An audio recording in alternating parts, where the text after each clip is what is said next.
They called Rome eternal, yet on the blood-drenched fields of Arausio, eternity nearly ended. Two proud Roman commanders, blinded by rivalry, led their legions into ruin. What followed was not a battle, but a slaughter.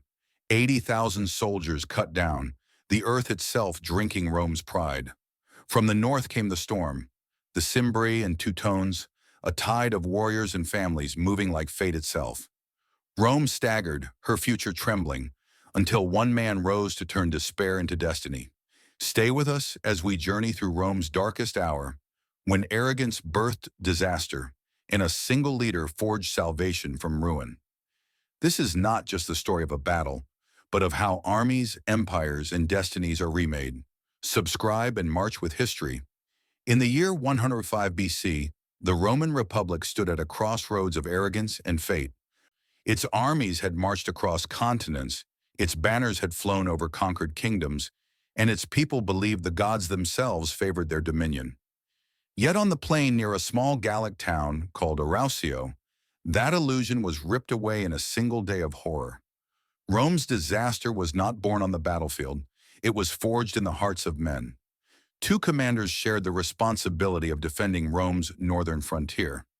Quintus Servilius Caepio, an aristocrat of the proud patrician order, and Gaius Marius Maximus, a new man of plebeian origins who had risen to the consulship by the voice of the people. Instead of uniting against the threat thundering from the north, they turned their hatred upon each other. Each despised the other's authority. Each sought glory for himself. And so, when the Cimbri and Teutones swept down with their vast migrating horde, the Roman army stood divided, its spirit poisoned by rivalry. The enemy they faced was unlike any Rome had known. The Cimbri and Teutones were not a single tribe, nor a small raiding party. They were a nation on the move. Men, women, children, carts, herds, and warriors without number. They did not march like soldiers. They surged like a tide, vast and unstoppable, crashing southward in search of land and survival. For the Romans, trained to face disciplined phalanxes or ordered ranks, this was a terror without precedent, a human flood armed with iron and fury. As the armies encamped near Arausio, disaster unfolded. Caepio, filled with patrician disdain for Malleus, refused to cooperate with his co-commander. He sneered at the thought of taking orders from a man of low birth. Malleus, desperate and unsure, pleaded for unity, but his rival would not bend. And so the Roman camps remained separated, the legions scattered, their commanders locked in petty war of pride, while a real war gathered at their gates. The Cimbri watched, patient and cunning. They saw the cracks in Rome's armor, not of steel, but of arrogance. Then with a roar that shook the heavens, their warriors surged forward. The Teutonic charge smashed into the Roman lines like thunder breaking upon stone. Legionaries, brave though they were, stood no chance. Cohort after cohort crumbled, their shields splintered, their formations shattered under the weight of sheer numbers and savage determination.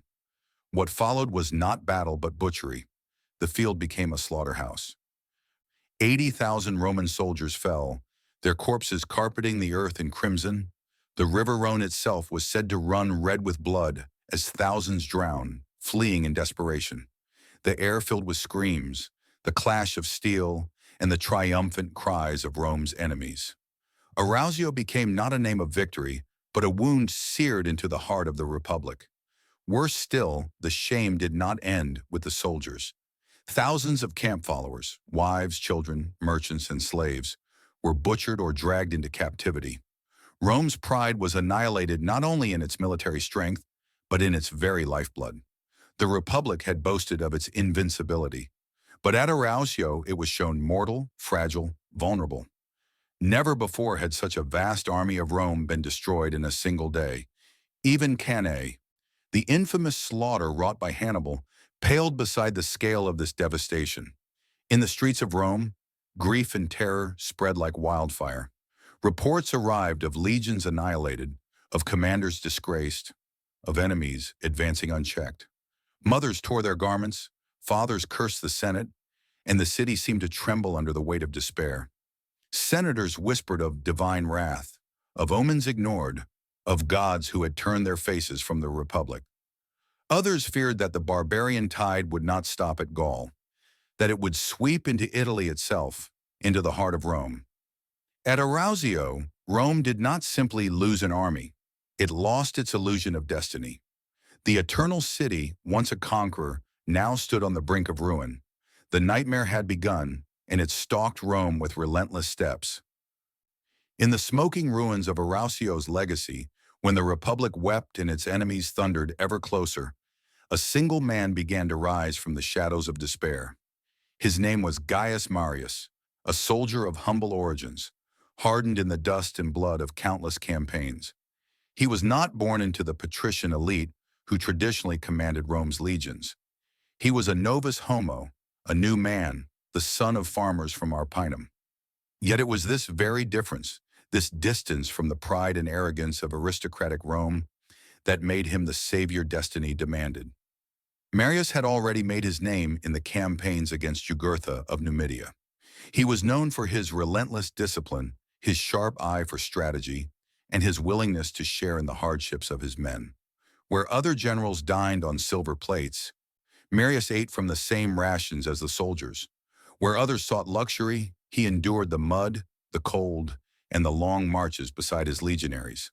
The rank and file adored him, not as a distant patrician overlord, but as a commander forged from their own struggles. When the news of Arausio reached Rome, panic spread like a plague. The Senate was paralyzed, torn between factions, paralyzed by shame. The people demanded salvation, demanded a leader who could stand against the storm of the Cimbri and Teutones. And so they turned to Marius, the man who had already tasted victory in Africa, the man who had proven his courage and his will. Though he was not of noble birth, though his rise challenged the traditions of patrician dominance, desperation overcame prejudice. In their darkest hour, the Republic entrusted its fate to the new man. It was in this moment that Marius began to reshape not only the course of war, but the very soul of Rome's armies.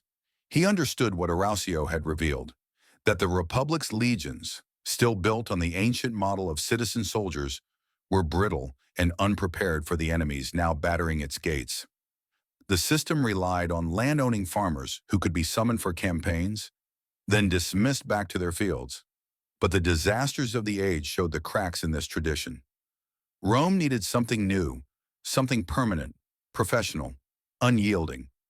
Marius envisioned an army not of seasonal levies, but of hardened warriors trained year-round. He sought to open enlistment to the landless poor, the capite censi, men who had nothing but their bodies to offer. To the Senate's horror, he promised them wages, equipment, and above all, the chance of land at the end of their service. For the patricians, it was a revolution. For the common people, it was salvation. And for Marius himself, it was the creation of a war machine unlike any the world had yet seen. The legions that gathered under Marius were different in spirit and steel. Gone were the farmers armed with their own meager equipment, fighting for duty and returning home after harvest. In their place stood a new class of soldier, professional, disciplined, and bound not merely to the Senate, but to their commander. Marius trained them ruthlessly, drilling them until exhaustion, forging them into an unbreakable wall of iron. He stripped away excess baggage, requiring each man to carry his own gear, his own rations, his own tools of war. They became known as Marius mules, hardened by burden, resilient as stone. The transformation was not merely practical, it was spiritual. For the first time, the poor of Rome felt themselves part of something greater, part of the legions that carried the destiny of the Republic on their shoulders. They marched not just for survival, but for glory, for land, for the hope of rising above poverty through the sword. In their loyalty to Marius, they found both a commander and a father. Yet even as he built this new army, whispers spread through Rome. Aristocrats sneered that he was dismantling tradition, corrupting the purity of the Republic's military heritage. Others feared the consequences of soldiers bound more to their general than to the state. But in the face of extinction, criticism could not stand. The people knew that only Marius could confront the barbarian tide. Marius himself embodied a paradox, a man of simple roots yet capable of grand vision, a soldier who despised luxury yet craved power, a commander who broke the old mold of patrician generals, yet became the mold for centuries of Roman warlords to follow. His rise was not the triumph of the Senate, but of necessity. He was the answer to Arausio's nightmare, a leader forged not by lineage but by crisis. And so, as the legions of Rome licked their wounds and the enemy roared ever closer, the figure of Gaius Marius loomed like a beacon in the darkness. He was no myth, no demigod. He was a man, scarred and stubborn, yet unbreakable. But in that humanity lay his strength. He understood the fears of his soldiers, the hunger of the poor, the fury of Rome's enemies. Where others failed, he adapted. Where others faltered, he rose. The tragedy of Arausio had left Rome trembling on the edge of annihilation. But from that abyss, Marius offered not only survival, but transformation. He would lead the Republic into a new age of war, an age where the legions would march not as fractured farmers, but as the hammer of empire. The nightmare had struck Rome, but in Marius, Rome found the dream of vengeance and rebirth. The disaster at Arausio did not end on the battlefield.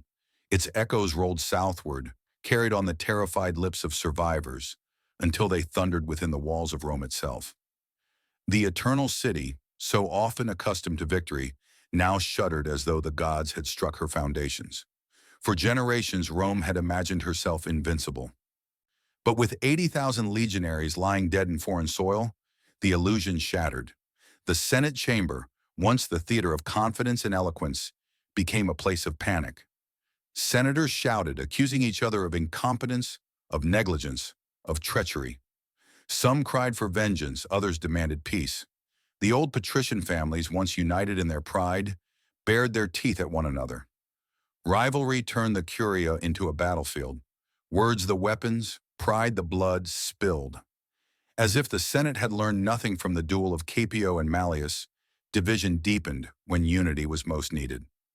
Meanwhile, the Roman people filled the streets, demanding answers. Mothers wailed for sons who would never return.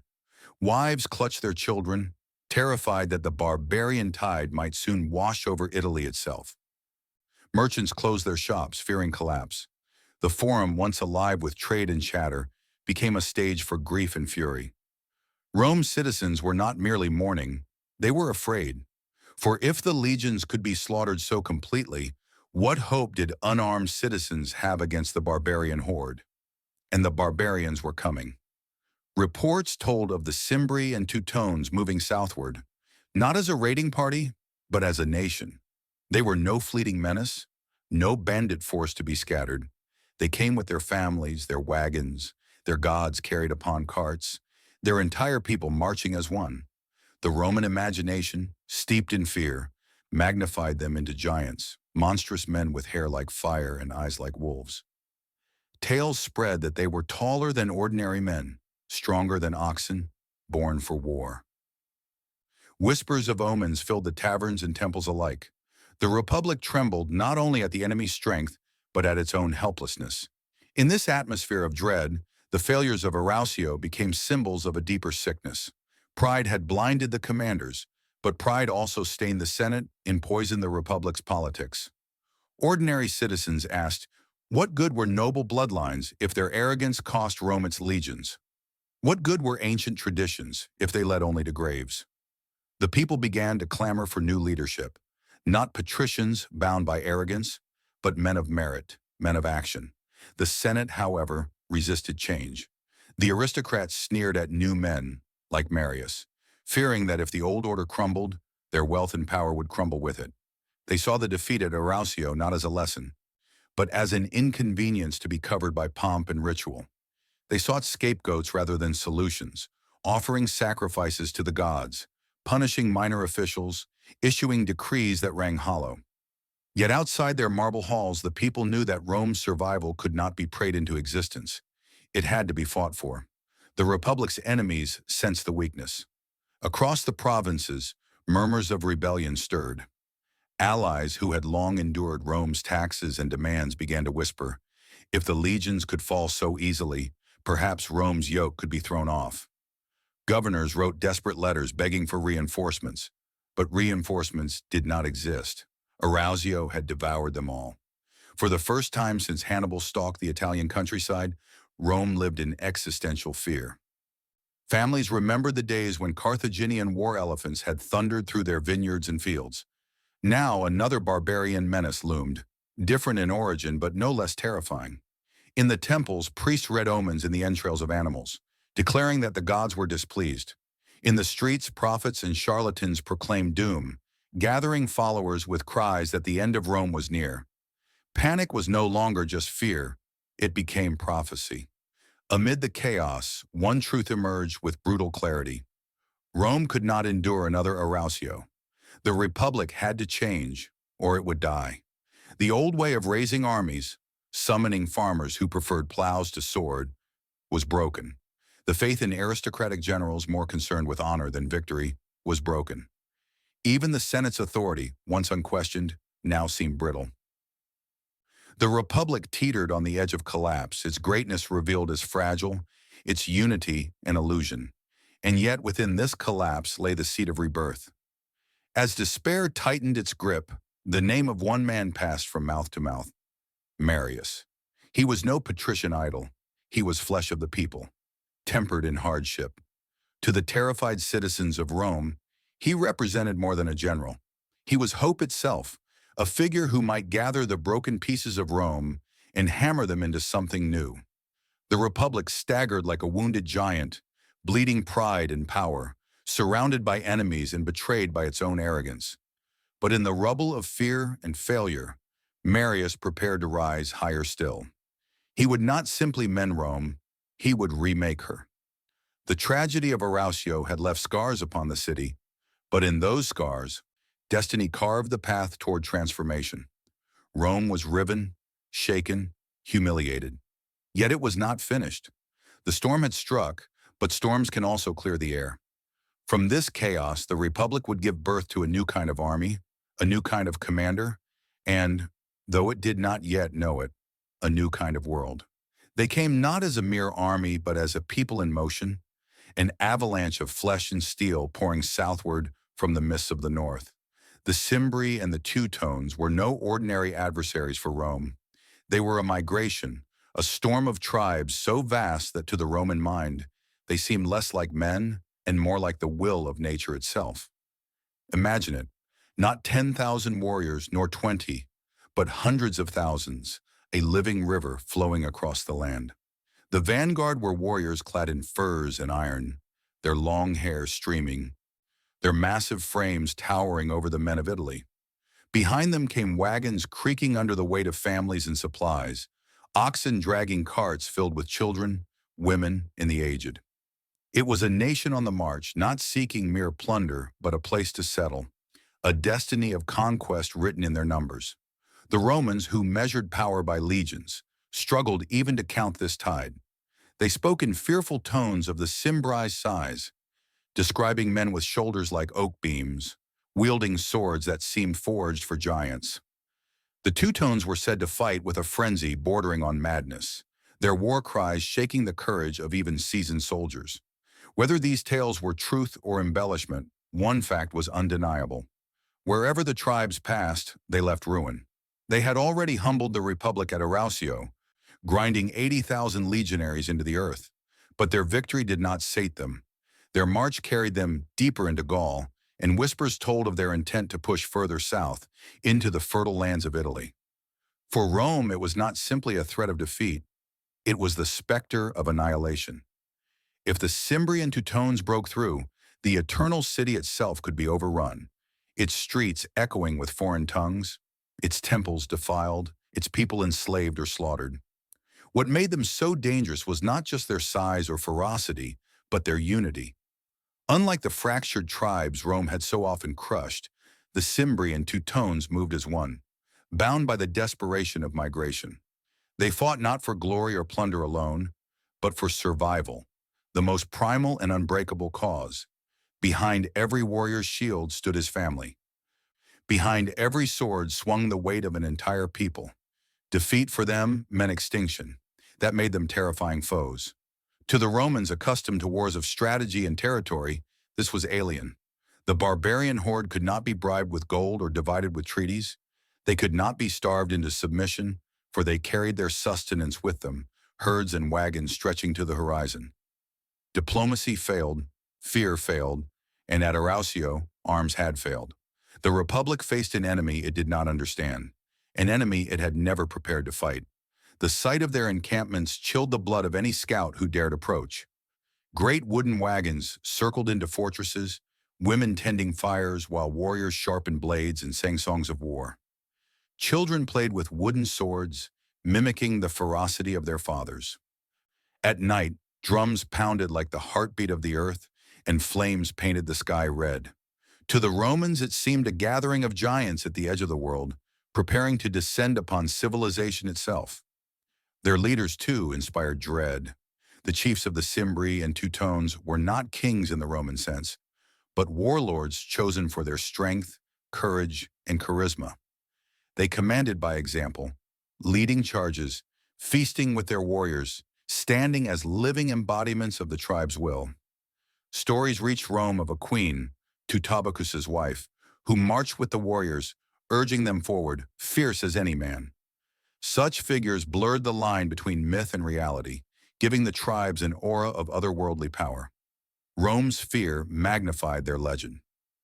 Merchants carried tales of Cimbrian giants striding across rivers with water at their waists, of Teutonic warriors who could split shields with a single stroke. Farmers swore they had seen the horizon darkened by their numbers, like locusts devouring the land.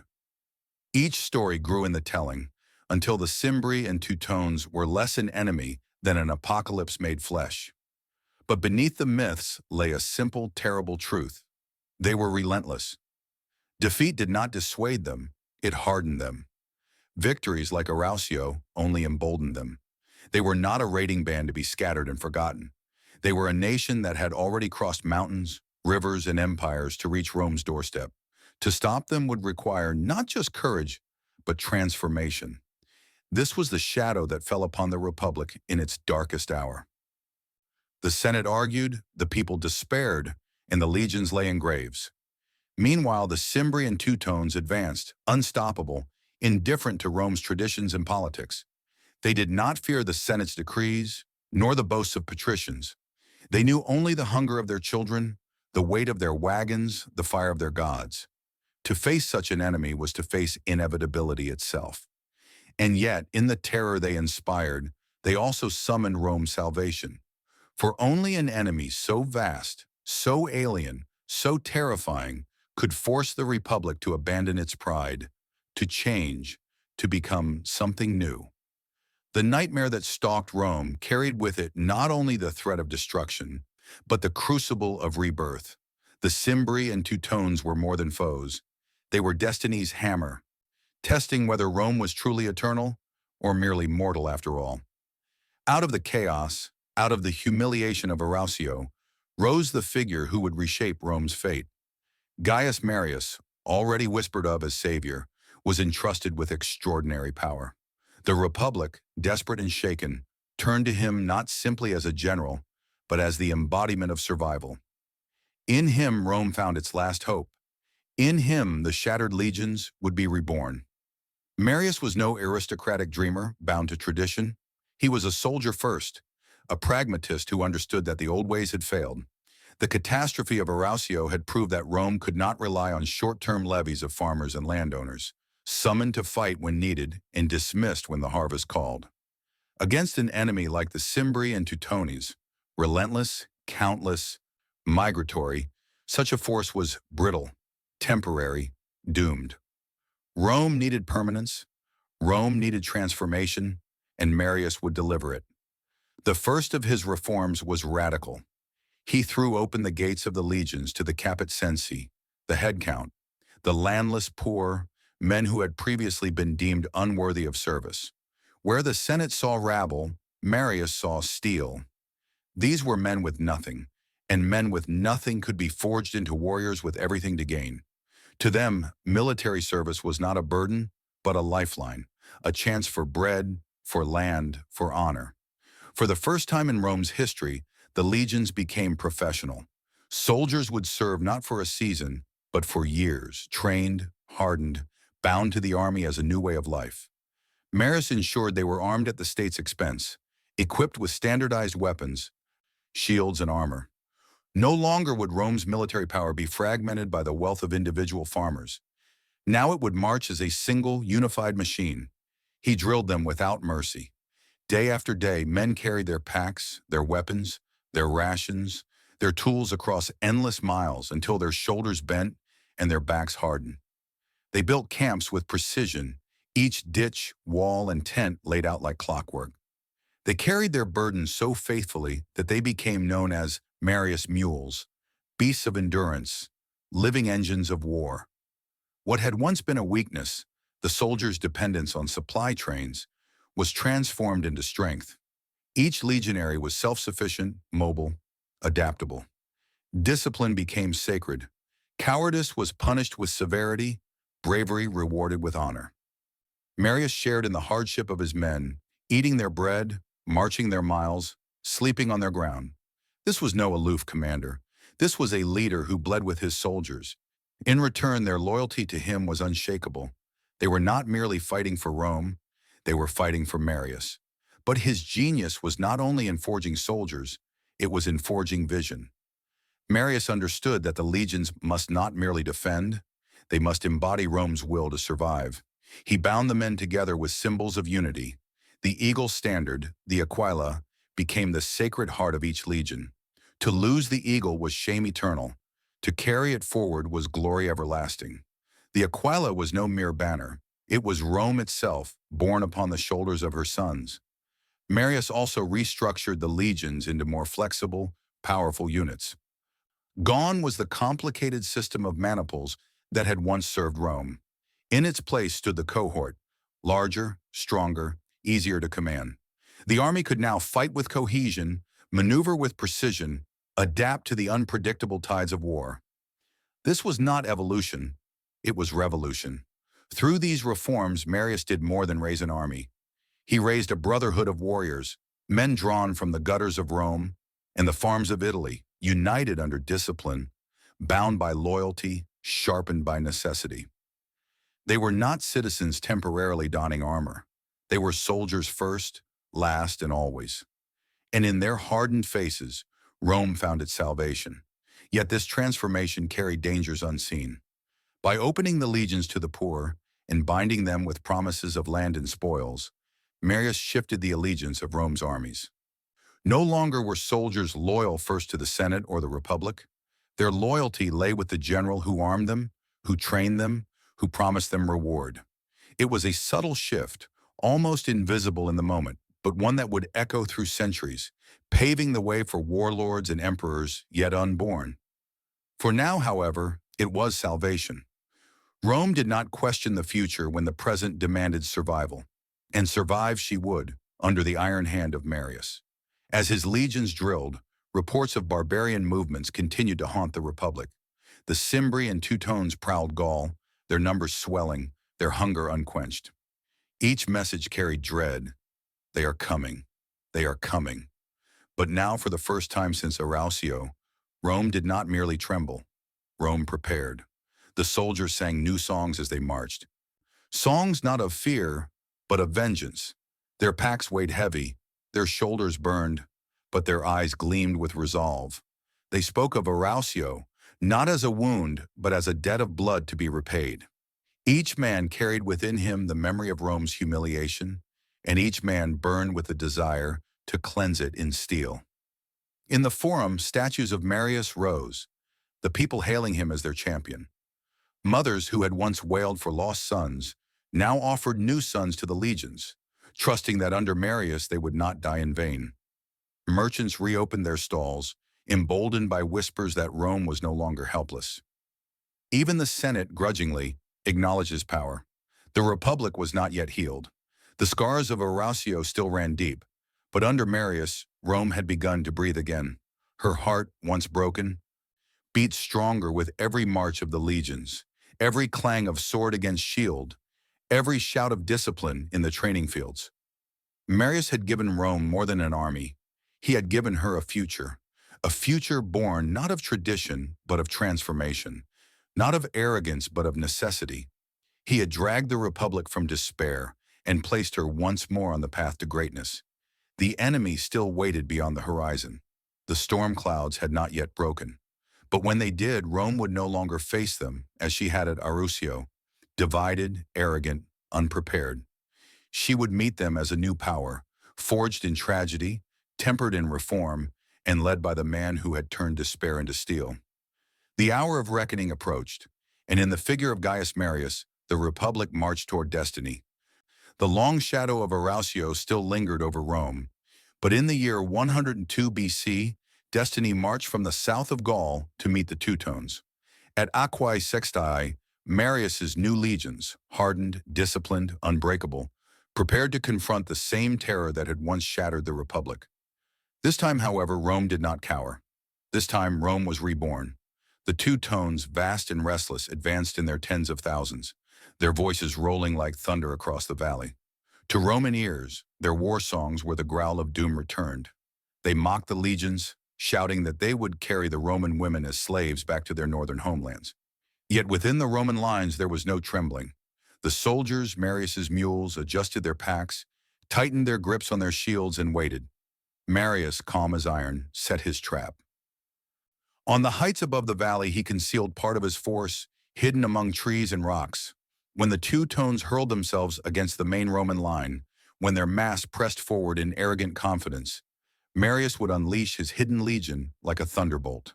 The battle raged with primal fury. Barbarian warriors crashed against the Roman shield wall, their axes biting, their spears thrusting. But the cohorts held firm, their formation unbroken, their discipline unyielding. The air was thick with cries and the clash of steel. At the perfect moment, Marius gave the signal. The concealed Romans swept down upon the Teutones' flank, roaring as they struck like wolves into exposed flesh. The Teutones, encircled, faltered. Their momentum collapsed into chaos. Thousands were cut down, others hurled themselves into desperate flight. For 2 days the slaughter rolled through the valley until the Teutonic horde was annihilated. Captives flooded the Roman camp, among them women who, facing slavery, chose instead to end their lives, their defiance as grim as their fall. The name of Marius thundered through Rome, savior, conqueror, the hammer of the barbarians. But destiny was not finished. The greater storm still gathered. The Cimbri, the most fearsome of them all, descended from the Alps in 101 BC. They poured into northern Italy, their numbers swelling beyond reckoning. It was said they came like an ocean, their wagons stretching across the horizon, their warriors eager to crush the heart of Rome itself. At Vercelli, under the blazing sun of the northern plain, the two worlds met. On one side the Cimbri, towering and wild, their eyes painted, their war cries a tempest.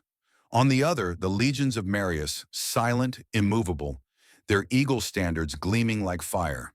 The earth trembled as the barbarian horde charged, a living avalanche of men in fury. The first impact was like the sky collapsing. Yet the Roman cohorts, drilled to perfection, absorbed the storm. Shields locked, pila flew in deadly arcs, skewering the charging giants before the clash of blades began. Dust rose in choking clouds, turning the field into a vision of hell. The sun burned down, searing both armies as they wrestled in blood and dust. Marius, commanding with relentless precision, maneuvered his cohorts like pieces on a divine board. He stretched the line wide, forcing the Cimbri to lose cohesion. The Roman cavalry struck from the flanks, piercing the barbarian mass. Slowly, inexorably, the tide turned. The Cimbri, so fierce at the onset, began to stumble, their fury cracking against the iron wall of Rome's discipline. What followed was slaughter beyond measure. Tens of thousands of Cimbri fell beneath Roman steel. Their leader, Boiorix, fought to the last, a lion refusing to yield even as his people collapsed around him. Many Cimbri chose death over capture, falling upon their own swords, hurling themselves upon Roman spears, even casting themselves into rivers to drown rather than be chained. The field at Vercelli became a graveyard of nations. When the dust finally settled, the Cimbri were gone. The Teutones were gone. The nightmare of Arausio was avenged in full. Rome, once brought to her knees, now stood taller than ever, her enemies broken, her survival assured. In the aftermath, the people hailed Marius as the third founder of Rome, alongside Romulus and Camillus. He had not merely saved the Republic, he had reshaped it, forged it anew in the crucible of despair. Statues rose, honors showered upon him, songs sung of his victories. The Republic breathed again, victorious, unbowed, her eagle standards gleaming against the horizon. Yet even as Rome celebrated, a shadow lingered. For in Marius' reforms, in the loyalty of soldiers to their general rather than the state, a new seed had been sown, a seed that would one day grow into civil wars and the rise of emperors. Salvation carried its own price, but for that moment, none of it mattered. Rome had risen from the ashes. The blood of Arausio was repaid in oceans of barbarian dead. The Republic, reborn through discipline and fire, had seized destiny from the jaws of ruin. The world looked upon Rome and trembled anew. For though she had staggered, she had not fallen. And in her resilience, in her wrath, she had shown once more why she was eternal. The eagle soared higher. Rome had survived the storm,